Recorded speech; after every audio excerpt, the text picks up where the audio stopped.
So this is kind of the first really substantial change in the 17 that we were starting to talk about, the BIM and the sustainable aspect of these things. Correct. So in the 97s and the 07s, the AAA was starting to recognize sustainable design, green design was important, and they threw a couple of buzzwords here and there in that. But it's become a much more significant part of the construction industry and society and everything else. So what they did is they created this E204 exhibit, which they had one, but they've now amped it up significantly. And what they've said is, we are going to have this specific sustainable project exhibit, and the parties can elect to use that. Now, they don't have to. They don't have to have it. Not every project has to be green. But if the parties decide they want to do that, and it talks about, right where you underline there, it says, if it is incorporated, then later on they shall incorporate the completed exhibit.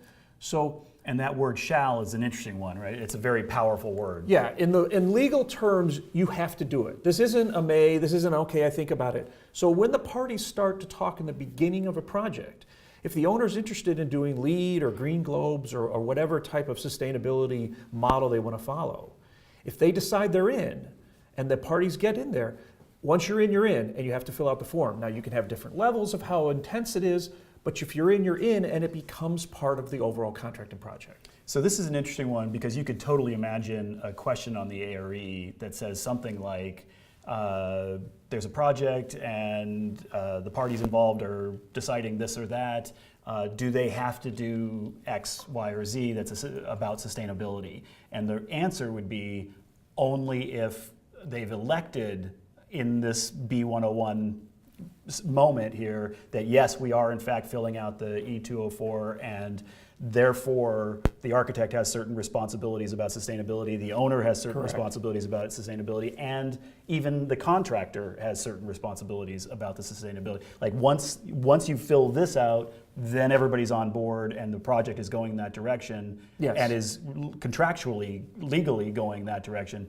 If you don't check this box and fill this out, then it's just a regular project and none of those specific responsibilities hold true. Correct, and there's a couple of things for that. It's important that you mentioned that the contractor has a role in this, and that we are in the beginning, in the design phase when you're talking about it, in for a penny, in for a pound, so everybody has an obligation, and the E204 is referenced in this document and it's referenced in the contractor documents, and it has a section and portions where every owner, contractor, and architect have their obligations, responsibilities. It's also interesting, though, one of the legal reasons why this came about real briefly is people would think they're getting LEED silver, LEED gold, and they wouldn't get it. And they didn't understand why. Maybe they got a silver and they thought they were going to get gold, and they paid all this money and they had all the forms, but they didn't get it. And lawsuits developed because of that. Well, now what the AAA is trying to do, and the documents themselves, the AAA contracts, didn't support and figure out what path to go. Right. Well, now what they're doing is let's make a much more defined exhibit so the parties know the rules to the game in the beginning. So if it doesn't work out at the end, then they have a path legally to find out, did this happen? Did the owner do its responsibility? Did the contractor follow its responsibilities? And if they didn't do all those things, then you have an answer. There's a legal understanding Yes. of how everybody goes. This actually reminds me, I remember years ago, you were doing some lectures for me in one of my classes, and one of the things you said at the time was, the contracts are incredibly useful for lots of different things, but the main thing they're useful for is to give you a tool to have a conversation between the parties. Yes. So that it's really about getting everybody on board, and this would be a classic example of that, where instead of it just saying, oh yeah, we should really do something sustainable, you're like, okay, we're going to do something sustainable. Here's the checklist of all the different things that you have to do. Here's the things I have to do. Exactly. And it sort of gets everybody to have that understanding all together. Yeah, that's very much so. And there's one other point that I think is also, the AAA wants this, they recognize it's important, but one person's idea of sustainability is different than the other. That's certainly true. So they actually do not define the word sustainable in the exhibit. It's a very flexible, amorphous thing, so they can figure out, so the parties can't talk about it.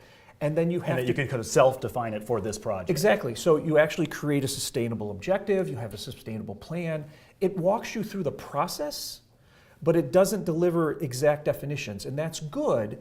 But what happens is if the parties buy into a process, whatever sustainable means, whatever they want at the end of the game. If somebody deviates from the process and you don't get your end goal, now we have a path to figure out legally who's responsible. Legal responsibilities.